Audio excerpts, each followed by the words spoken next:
Hey there, folks. Welcome to this Precision Computer Services podcast. James Hillard on board moderating this conversation. Highest level, we're talking about HPE Greenlake, some of the promises and some of the benefits it can bring to organizations out there, enterprises to the SMBs out there.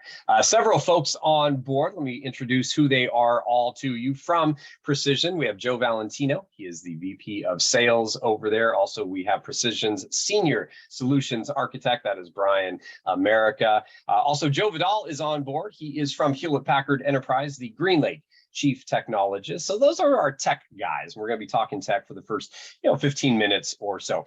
I've got two special guests on board as well. From Precision, the president and CEO, it is Irene FitzSimons here. And we also have Jim MacKay on board. You might also know him by his nickname, Bones. He is a longtime caddy on the PGA Tour for Phil Mickelson. Also, you have heard his commentary on NBC Sports Gold, a commentator and analyst. From those two, we're going to get some commentary on teamwork. We're also going to be talking about that with Joe and Brian as well. So a lot of folks on board, a lot to discuss. Joe Vidal, I want to start with you and want to do this at a high level. We'll kind of dive a little bit deeper here, but at a high level for HPE Greenlake, what is really the promise out there? What has Greenlake been bringing to customers out there and helping them move their businesses forward?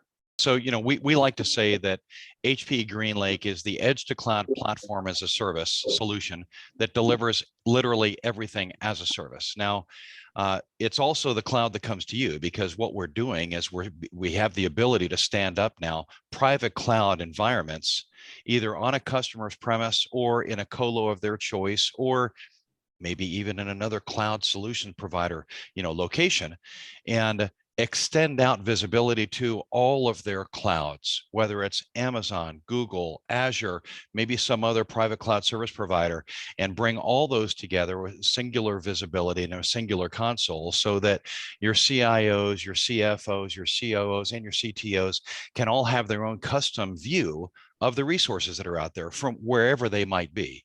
And the real key here is, James, is we're able to deliver this as a service that guarantees basically a flat monthly fee, right? Moving CapEx to OpEx and freeing up customers from having to manage ownership of infrastructure and continue to write that down over a 3 or 5 or 7 year schedule, when, people have been buying infrastructure 3 years at a time, and it sometimes takes them 2 to 2.5 years to use that last 25 or 30% of infrastructure. So you've wasted all that capital. And these days, nobody can afford to waste any capital.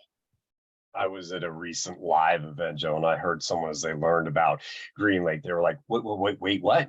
I can spend a couple of thousand, in their case, on a monthly, and I can use this big chunk to do some projects that they actually had to put on the back burner during the COVID time. And it was an eye-opening type of moment for them. Joe Valentino, from your perspective as the VP of Sales, I know you and your team, you get to talk to so many customers out there, and you're talking about Greenlake and you're bringing up the promise. What are one or two of the top things that you see are resonating, that folks are saying, yeah, I could use some of that in my world? Yeah, I think no matter what business you're in, time to market is one of the most important things. Getting your product out there first and in front of your customers first. And what IT administrators that we work with always struggle with is getting that equipment that Joe was talking about after they purchase it, getting it up and getting it running, so that their application developers can start building those applications they're trying to roll out, or get that new product out to market before their competitors can. So the ease of use, the acceleration of deployment is something that a lot of our customers get very excited about. In addition to that, the application owners in the business unit, they now have visibility into these tools, something they never had before. So it's a lot easier for them to have that business level conversation with their own engineers in-house. It's no longer about, I don't understand why you need this dollar amount from me or how you're using it. It's very easily shown and explained to the customer, which accelerates that procurement process. There's no longer 5 meetings about budget before they get the okay to buy something that's going to take 2 years to roll out. I've heard a similar idea expressed to me before talking about Greenlake, and what I said at the time, and Joe Vidal, I'd love you to comment on this, and then we're going to dive a little bit deeper. But it was that now we're at least in the same chapter when we're talking about a project. Whereas before, IT and the business might have been in separate, acts of a play. At least they were, much closer to what Valentino was saying, and it really accelerated the conversation. That accelerates the business, the products to market. So, Joe, is that an experience that you're having across the board, multiple verticals? It absolutely is, James. So, and the real key is that IT's finally has the ability to respond at the pace that the business units have been demanding. So when you say they haven't even been talking about the same game or even in the same ballpark, because IT says, well, I'm going to have to request budget approval for an acquisition, for an asset investment, right? And we're going to have to configure this. We're going to have to send this out to RFP. We're looking at a minimum of 60 to 180 days, right? Whereas if you just push something out to a public cloud service provider, I could have that online for you in 30 minutes. And guess what? When it comes to HPE Greenlake private cloud, we can now enable IT to do the exact same thing. So you get that public cloud instantaneity and public cloud economic savings, but you get the flexibility of private IT. And more importantly, as Joe Valentino mentioned, each particular individual in the organization gets their own view and only their view. So, a server admin isn't out there divvying with the storage and the network and other areas of security that they're not authorized for, right? And the CEO, the CFO, the COO, CTO, they can have their own custom views as well. And that's really a huge difference from what all the other public cloud service providers are offering. High-level conversation today. We're going to share some contact information as we go. So really you can reach out and talk to the Precision team about your unique needs, because we're not out here just saying, hey, one size fits all, just buy something and do something. No, they're unique needs. And so we want you to reach out to the team, have the conversation, but there are some things that a lot of folks have in common and that Greenlake can help them deal with. And Joe, this is moving into the most recent 2 years that we had. There are a lot of folks that were able to utilize Greenlake and keep them moving forward during a business environment, again, the COVID era and timeframe, that was difficult and challenging.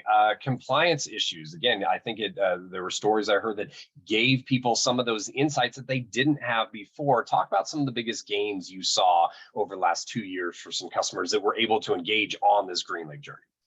Sure, and you just nailed it, James, right? So once again, compliance has to be the biggest buzzword and kind of sticky point. And ooh, you had to say the C word. Compliance can be a real dirty word, these days, because it's so hard for customers to stay up to date on the new changing demands for HIPAA, PCI compliance, and everything else out there. NIST has a huge list of requirements, and detailed logs are a big deal. So being able to now have the managed IT compliance service as an option within Greenlake it's the best way to get rid of that headache, right? Pull that nail out of your head and say, I can now sleep at night knowing that at the push of a button, I can generate a compliance report that gives me visibility, not to just this new private cloud thing from HPE Greenlake, but also compliance visibility into Amazon, Google, Azure, and your private IT environment, right? And estate, whatever it is. It's been huge. It's been huge, James. Brian, I want to mix you in the conversation here. Again, a senior solutions architect. And again, the conversation I have is people are looking not for technology, they're looking for solutions. And there is so much change these days. The change that is coming at our businesses is faster. It involves a whole lot more data than we've ever seen. We need to secure all that data and all these points. Talk to me about the solution aspect of this and the conversations you have and how Greenlake really fits in to the conversations with your customer base. Yeah, so I mean, Greenlake, because it encompasses pretty much everything, allows us to design, a holistic solution for all of the customers' needs, especially with how things changed during COVID. Everybody started working from home, which meant that we ended up seeing data end up kind of collapsing back down into the data center or in the cloud. So companies that had disaggregated a lot of their infrastructure and they had,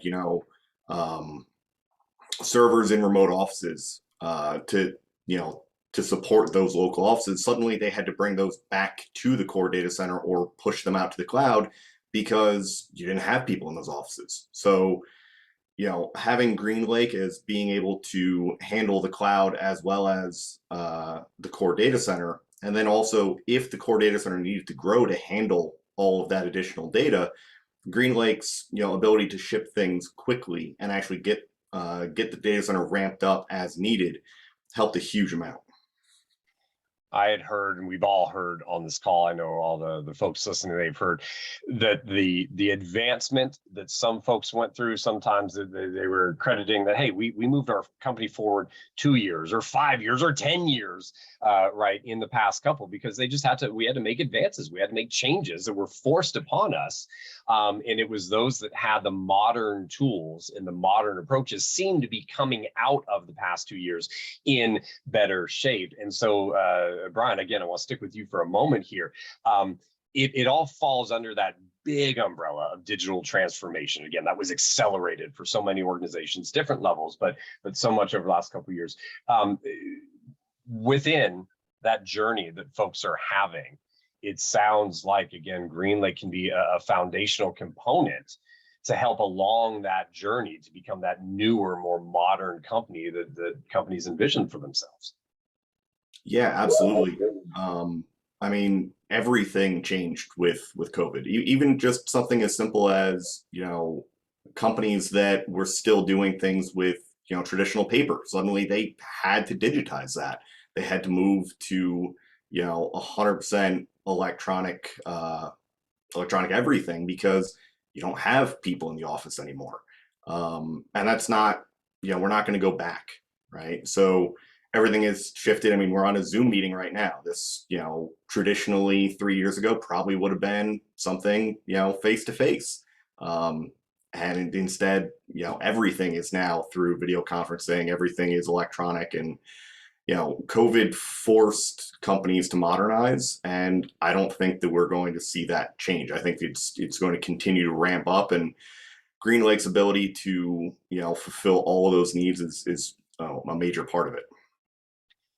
And again, folks, at that highest of levels, we understand that, right, you have uniquenesses. So I do want to put out precisiongroup.com so that you're all aware. That's where you can reach out. And that's where, again, someone like Brian, a senior solutions architect, I've seen more and more teams taking that pause and saying, fine, we got through what happened. Now we need to plan for what is that future going to be like. And that's where the conversation with the Precision team can get an idea of where do you want to go?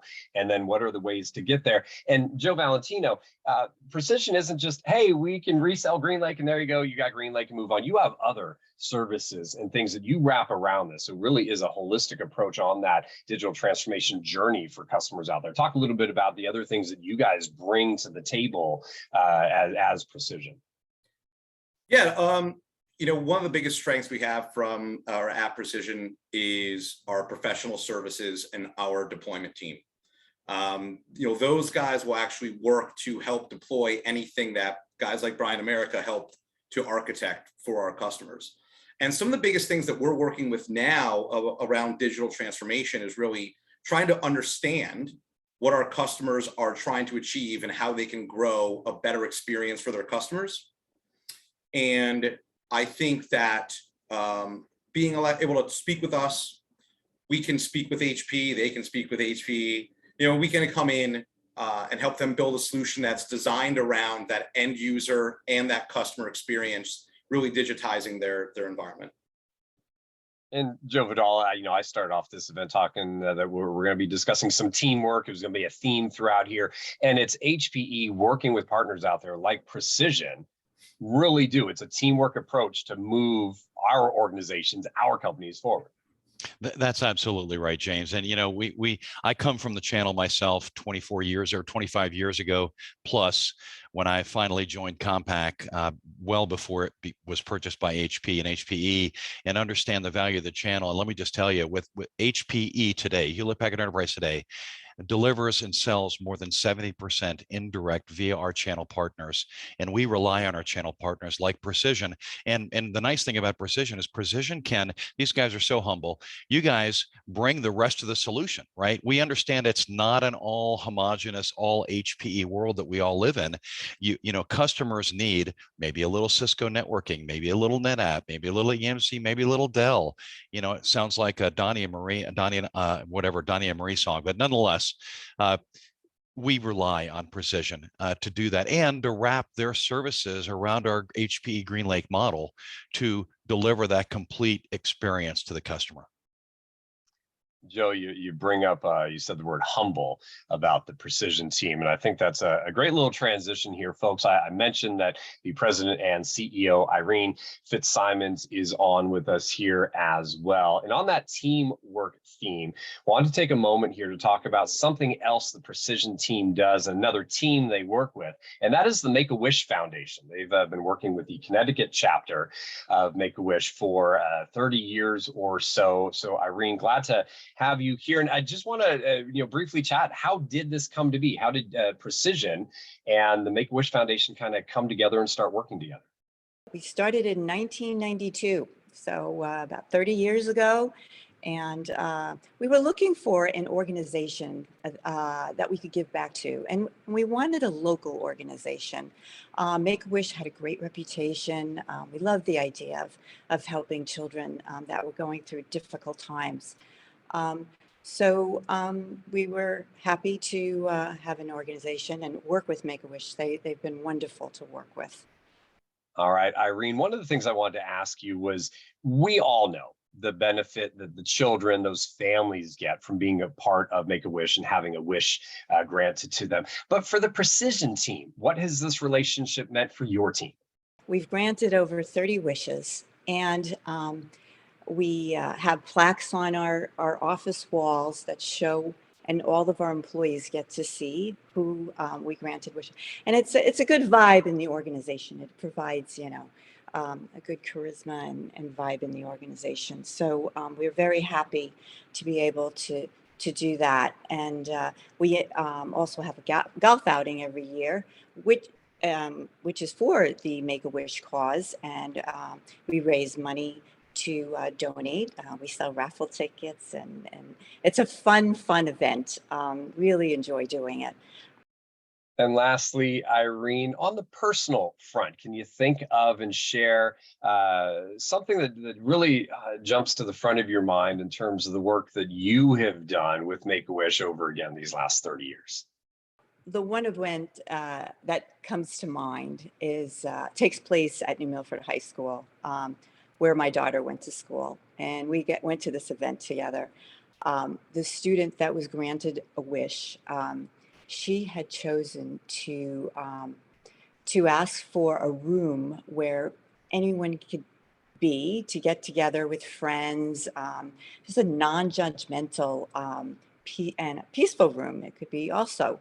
And we outfitted the room with furniture and Wi-Fi and painted it, and it was sort of a hands-on experience. So it was kind of neat to see the outcome of our work and the impact that it had on the students that attended the event. And I loved the fact that my daughter was with me, and she's been with me since she's 5 in the business, and now she's risen up to a leadership position. And all in all, we donated $300,000 to the Make-A-Wish organization. And my daughter and I hope to continue to work with Make-A-Wish. I think it's an excellent organization, and for many years to come. Well, Irene, I really appreciate you taking a moment here, sharing those stories. Best of luck to you and the Precision team. Also, folks, if you want to learn more about that Connecticut chapter, it's simply wish.org/CT to learn more about Make-A-Wish Foundation. And then precisiongroup.com. I mentioned it earlier, I'll mention it later as well, but precisiongroup.com to reach out to the team there. And you can learn more about what they do. There's some notes on the site about their involvement with Make-A-Wish. We're going to continue on, and this idea of teamwork, we're going to move forward with Jim MacKay, and so that he feels a little more at home, bringing in a flag here. He is familiar with seeing many of these over his career. Again, Jim MacKay is a longtime caddy on the PGA Tour, current NBC Sports Gold commentator and analyst, goes by Bones, and I appreciate you being here today, sir. Great to be with you guys. Thanks for having me. So I mentioned we're going to be talking some this continued theme of teamwork that we've had. And you've had a great journey, and so many of our golf audience knows your journey. Caddy, took some time, got walking the course as a commentator, back to help out there on the greens with some of the top names. What did you take away from the commentary part of your career in watching things a little bit differently that then you brought back into the current caddy roles when you picked those up? What is there something that you really picked up on that you hadn't seen in years prior? Yeah, that's a great question. One of the great things for me was because I'm out there with my head gear on in terms of what I can hear, what ultimately the viewers are hearing through the television. I was able to listen to caddy conversations that I otherwise wouldn't have been able to if I was caddying. So to me, it's a lot about learning about your craft, and caddying's always been in my blood and something I thought I may go back to at some point. But learning how guys, communicate with their players, to me, caddying, a big part of it is the economy of words. You want to be right 99% of the time, but you've got to get in, get out, make your point, and make your player as comfortable as possible. And listening to those caddies through those years doing television was very beneficial. Well, it's a great sports insight, but it's also a great business insight there. And it goes to some of the things that we were just talking about. It is teamwork, and it's communication, and clear, concise communication. I mean, that's a big takeaway I'm getting from you right there. It's you've got to be, because you're on a time limit when you're on the golf course, but you also don't want to fill the player's mind with extra stuff, right? That's exactly right. I mean, these guys have the weight of the world on their shoulders. You find it at times with these guys, if the guy's playing well enough, you're with them as they're trying to live out their dream, whether it's trying to win the Masters or the PGA, whatever the case might be. And with all that pressure they have on them, if I'm asked a question and I answer a question in 30 seconds that I should answer in 12, it just adds to the pressure and the heat of the moment. So I need to get in, get out, be right, and make my point. One little golf insight for all of us, and I want to throw things over to Joe Valentino, who is still with us from Precision. He's got a question too, he's going to throw your way. Off the course, the round is over. Maybe the tournament is over. Is it a lot of golf talk between caddy and player? Does it depend on the relationship? Is it anything but golf that y'all talk about? That's a really good question. It depends, certainly case by case. I was certainly texting with Justin a little bit over the weekend because Bama had the incredible game with Texas. And of course he's a Bama guy. But, to me, you want to give them as much space as you possibly can. A lot of these guys are amazingly generous. They will at times offer to, have you fly with them when they fly privately from place to place. And that's very kind. But I try to go out of my way to give them as much space as possible. They see me for hours and hours, at work. Typically I'm with them more than they are with their significant other. So again, I want to give them as much as I can on the golf course, and then, leave them alone, and certainly look forward to seeing them, down the road when we get going again. Awesome. What I want to do right now is bring in Joe Valentino again with our team from Precision. As you're seeing in his background, huge golf fan. He's getting out there playing almost weekly. He and I have that in common. He's better than I am. But Joe, let me hush up for a second. Now you got a question for Bones. Yeah. Bones, a lot of what we've been talking about today is really about data, good data, and access to it.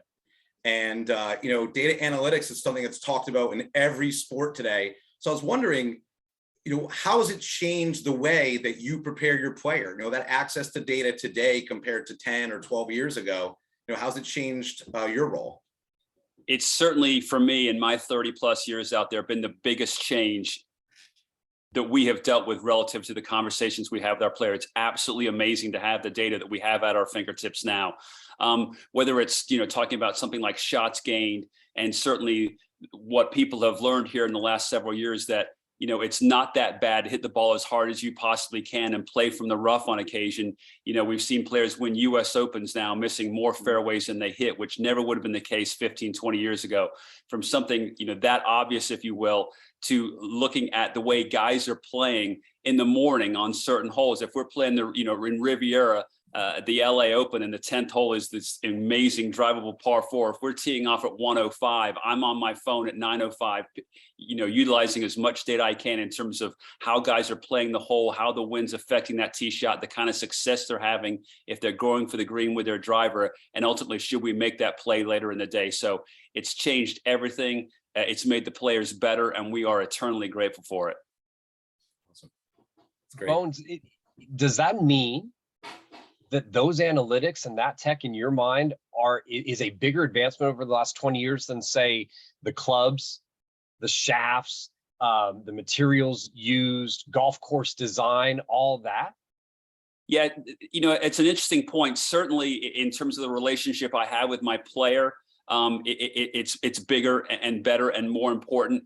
But to your point, the equipment's just amazing, and certainly, you know, when I started caddying in 1990, everybody used a wooden driver. You know, virtually nobody hit the ball 280 yards. And now if you hit the ball 280 yards, you'd be the shortest player on the tour in terms of length off the tee. So you're right, that has changed. And again, the equipment is awesome. But in terms of the conversations that I have with my player, the decisions that are made, this data is absolutely second to none in terms of importance. Last thing I want to ask then is on, let's say, a young player, and maybe for this audience, it's our kids. It's that next generation coming up. What might they focus on in terms of the game of golf, getting from one of the top caddies out there that will go down as one of the best that's ever been on a bag? What's some advice that a young player can focus on, so we can go back and tell our kids, hey, I talked to a cool guy today about golf, and if you're interested, focus here? Yeah, well, to be quite honest with you, it's all about length.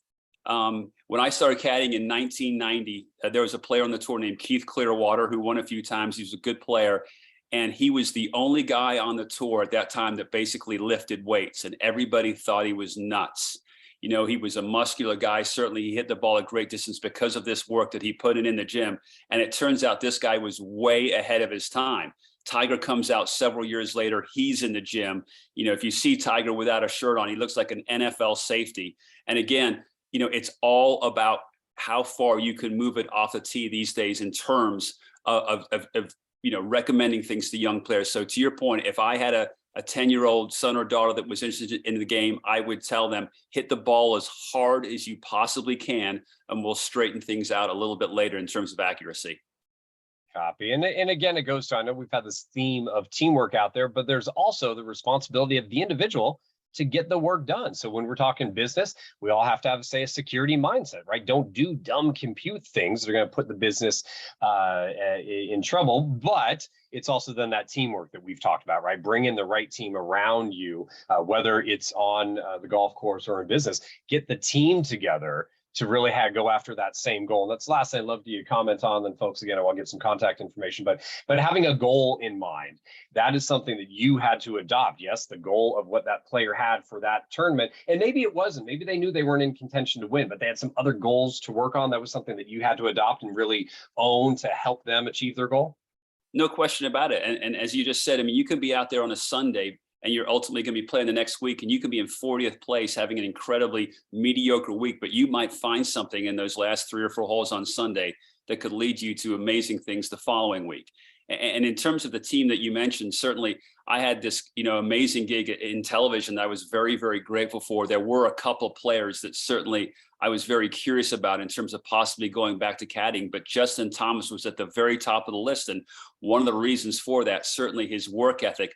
But this guy is incredibly close with Tiger Woods. I mean, that's an amazing thing for me as his caddy, that my player has that kind of resource that we can be playing at St. Andrews or Augusta National in a practice round with Tiger. And he has the ability to go to the guy that knows more about this game than probably anybody in the history of it being played and ask him a question and get it answered. So for me, again, as a caddy, you talk about teamwork and about resources. I couldn't possibly ask for anything more than I have with Justin. It's a great place to wrap up this whole conversation. Again, folks, that theme of teamwork, I think, has been front and center the entire time. A reminder in terms of precision and HPE, again, with Greenlake, they can bring you that secure private cloud experience. Doesn't matter if you're the largest enterprise out there or an SMB that's just looking to be a better, more modern organization, they can help you out. We want you to reach out to precisiongroup.com to get more information. Also want to make sure I get the phone number right. So here it comes to y'all, 203-929-40. 203-929-0000 can reach out, talk to the Precision team. Of course, can get the HP Greenlake team in here to talk with all of you as well about your needs moving forward as a business. With that, thanks to everybody out there, Irene to Avail, the Precision team out here, of Joe and Brian to come on with us, Bones being here, Joe Vidal as well. Really appreciate everyone being on board. Thank you folks for being here as well. As always, we hope you remain safe and well, and we do look forward to talking to you all down the road.